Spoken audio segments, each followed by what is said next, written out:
As task 8 involves describing an image to someone who can't see it, it's important to ensure that you use a variety of descriptive language. So in this lesson, we'll look at how and when to use adjectives and adverbs, as well as how to use similes to enhance your descriptions. Let's begin. We'll start with a brief review of adjectives and adverbs.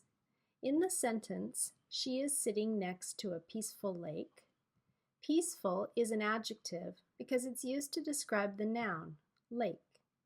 In the second sentence, he is floating peacefully on the lake. The adverb is peacefully, and it's used because it describes the verb, floating, and tells us how the person is floating. Notice how the adjective comes before the noun, but the adverb comes after the verb. Besides giving information about how something is done, we can also use adverbs to answer other questions. For example, adverbs can tell us when, to what extent, how often, or where something happens.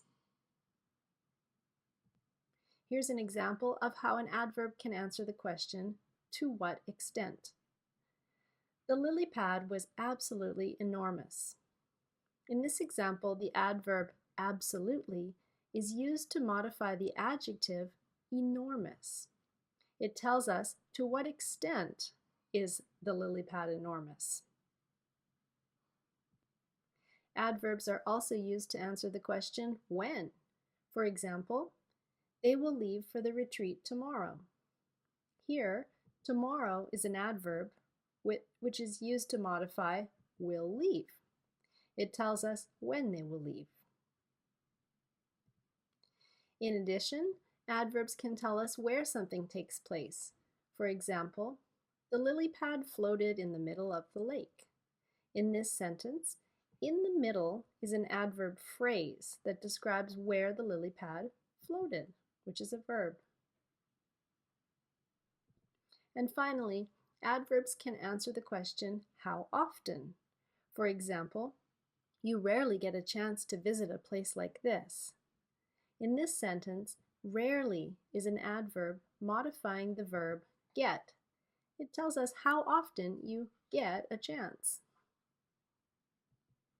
One thing to keep in mind when you're using adjectives and adverbs is to avoid using too many basic words. Instead, use more precise words.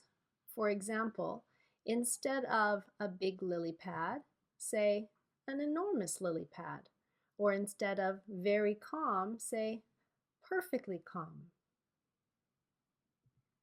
You should also be careful not to use too many descriptive words. This will make your descriptions feel cluttered and unnatural.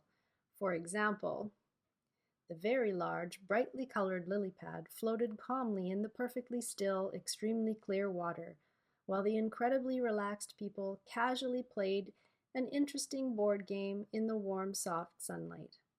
It's too much, right? Instead, you could say something like this. The giant lily pad floated in the calm water, while the people relaxed and played a board game under the warm sunlight.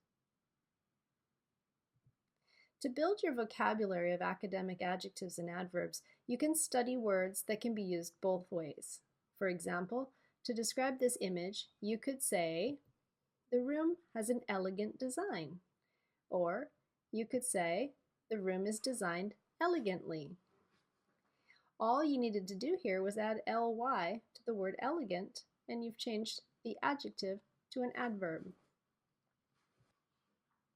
Here is a list of a few more adjectives from the academic word list that can be made into adverbs by adding ly. Try repeating these words after me. Elegant, elegantly, gradual, gradually,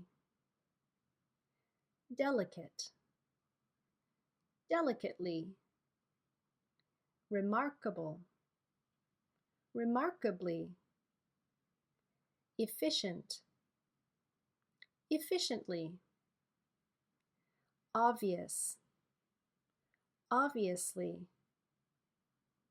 careless, carelessly, effortless, effortlessly, hectic, hectically. One more descriptive element you might want to use for task 8 is similes. Here are two examples. The lake was as still as glass, and the lake was like a sheet of glass. In the first sentence, you can see the pattern as plus an adjective plus as.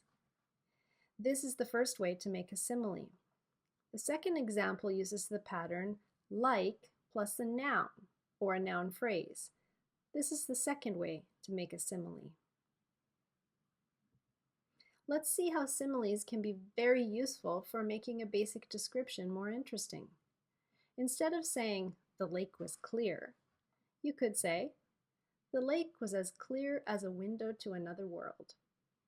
Or, the lake was like a mirror reflecting the sky.